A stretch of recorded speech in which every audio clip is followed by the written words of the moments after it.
મહેસાણામાં Visnagar APMC hall ખાતે 19મો blood donation camp યોજાયો હતો।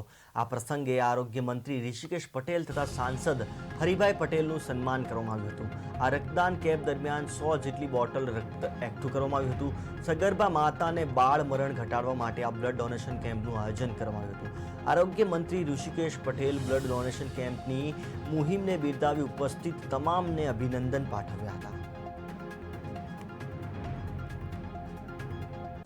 આજે જિલ્લા વહીવટી તંત્રએ મહેસાણા જિલ્લાએ નવી પહેલ કરી છે।